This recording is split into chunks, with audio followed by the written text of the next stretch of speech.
Labo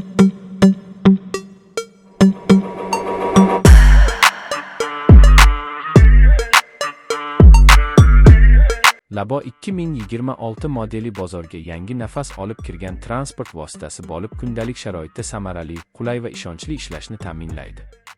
Bu avtomobil o'zining ixcham o'lchamlari bilan shaharda harakatlanish uchun juda mos, tor yo'llar va tirband joylarda ham qulay boshqaruvni beradi. Tashqi ko'rinish silliq konturlar, zamonaviy farlar va jozibali dizayn elementlari bilan bezatilgan bo'lib, har bir detal puxta o'ylangan. Old paneldagi chiroqlar tutashgan holda yo'lga aniq yoritish beradi va bu kechqurun haydashni yanada xavfsiz qiladi. Orqa qismidagi zamonaviy chiroqlar esa umumiy estetikani to'ldiradi. Bu model o'z segmentida nafaqat ko'rinish, balki funksionallik bo'yicha ham kuchli raqobatchi. Ichki makon juda ergonomik tarzda tashkil etilgan bo'lib, haydovchi va yo'lovchilar uchun yetarli joy mavjud.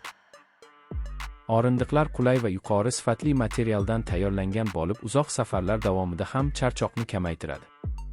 Salonda joylashtirilgan boshqaruv elementlari intuitiv va qulay joylashgan bo'lib, har bir tugma haydovchining qo'l ostida bo'ladi. Multimedia tizimi sensorli ekran orqali boshqariladi va Bluetooth, portlar orqali qo'shimcha qurilmalarni ulash imkonini beradi. Havoni konditsioner orqali boshqarish tizimi bo'lib, salondagi harorat doimo qulay darajada saqlanadi. Bu esa yo'lovchilarga har qanday ob-havoda qulay muhit yaratadi. 2026 Labo modeli samarali va tejamkor dvigatel bilan jihozlangan bo'lib, u shahar ichidagi va uzoq yo'l bo'ylab silliq harakatlanishni ta'minlaydi. Dvigatel past yoqilg'i sarfi bilan ishlaydi va bu uning kundalik foydalanish xarajatlarini sezilarli darajada kamaytiradi. Avtomatik uzatma qutisi esa harakat jarayonini ancha yengillashtiradi va haydovchiga qulaylik beradi. Suspensiya tizimi yo'l notekisliklarini yaxshi yutadi va yo'l shovqinini oldini oladi, bu esa salondagi jimlikni saqlab qoladi. Xavfsizlik tizimlari ham yuqori darajada bo'lib, ABS tormoz yordamchisi, barqarorlik nazorati va havo yostiqlari haydovchi hamda yo'lovchilarni himoya qiladi.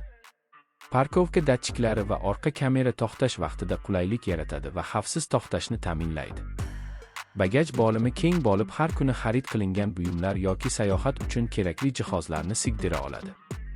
Orqa o'rindiqlarni buklash orqali yuk joyini yanada kengaytirish mumkin. Videoni tomosha qilib, barcha funksiyalarni diqqat bilan o'rganing, chunki bu sizga to'g'ri qaror qabul qilishda yordam beradi. Agar siz ushbu videoni yoqtirsangiz, Tarmax kanaliga obuna bo'lishni unutmang, chunki bu yerda siz avtomobillar haqida eng foydali sharhlar va batafsil tahlillarni topasiz.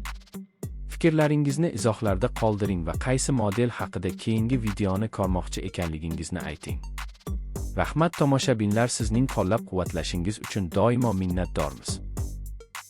Labo 2026 sizga kundalik hayotda qulay, ishonchli va yoqimli boshqaruv tajribasini beradi. Shuning uchun bu modelni yaqindan ko'rib chiqing va baholang. Obuna bo'ling do'stlar, yana ko'rishamiz.